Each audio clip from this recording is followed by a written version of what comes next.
Vikingarna trodde att Ragnarök hade kommit. Det blev vinterklimat i 3 år, men i själva verket så var det en vulkanisk vinter eller en fimbulvinter. Det här hände under en väldigt aktiv vulkanisk era på Island. En era som inträffar ungefär vart 800 år, och just nu så kan en sån tid ha påbörjats igen. Men Valentin Troll, geolog och professor på Uppsala universitet, kan det här hända igen, det vill säga en vulkanisk vinter? In theory, yes, it can happen again. The Fimbul winter that was described in the Edda goes back to the Eldgjau eruption in the year 936. This is where a large eruption caused a climate effect for several years afterwards. In fact, 3 years, 3 cold winters, very frosty, and it led to, of course, population decline. It also led to the end of the settling period in Iceland.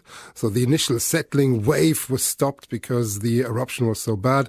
And now we are dealing with a new eruption cycle that started on the Reykjanes Peninsula. And of course, in theory, it can happen again. But luckily, the eruptions on the Reykjanes Peninsula are much smaller than what happened back in Eldgjau in 936. Ja, Valentin säger att den nya vulkaniska eran kan innebära en fimbulvinter eller vulkanisk vinter, vilket skulle betyda stor förändring i klimatet, kanske i flera år.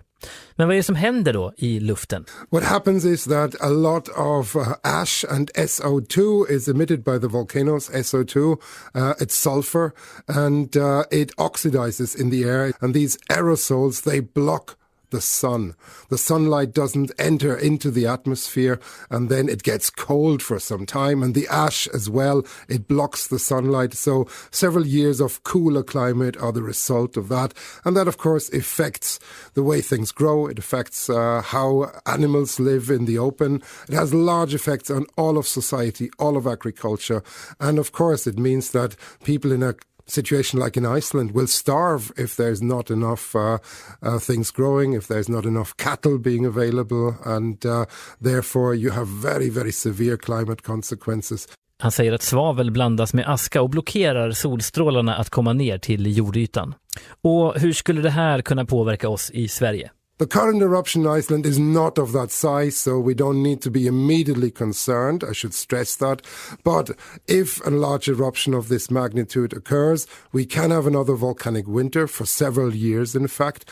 And while in Sweden we are probably okay, we can probably buy food elsewhere for a year or two, and we would, if you will, export the problem somewhere else. But if the volcanic winter would last for several years, even the places where we buy food would not give us anything anymore. And if there was a massive eruption, a really large one, where the volcanic winter would last, say, 10 years, the whole globe would be affected by this problem, and even richer societies like Sweden would suffer from this immensely. How cold could it be, you think? On average, it would only kind of drop by 0.5 degree to maybe 1 degree, but this has a huge effect on our living situation. And it sounds very small, but it means that also extreme weather is part of this. And the winters would be very, very unpleasant. It would be, the summers would be almost unbearably wet. And sometimes you would even have frost in summer. And therefore, everything would be affected. And not just luxury articles like wine wouldn't grow anymore, but it's also cereals that would be a problem, and therefore our basic stable food supply would be in real danger. And if a fimbul winter will come, when? Well, we can't really know exactly when. This depends on many circumstances that we have no control. I think when a big volcano starts to gear up, we will see that. It will be an unrest for many months before it happens. So warning will be issued, but we cannot be specific about when this happens. Volcanoes are not something we can really control. Are you worried? No, I'm not worried. I have several supply systems in my house. We have a lot of water stored and food. I can hold on for a little while. But of course, if the volcano is very big, that will be a little problematic. Säger Valentin Troll, geolog, professor på Uppsala universitet, om den nya vulkaniska eran som kanske då har inletts på Island.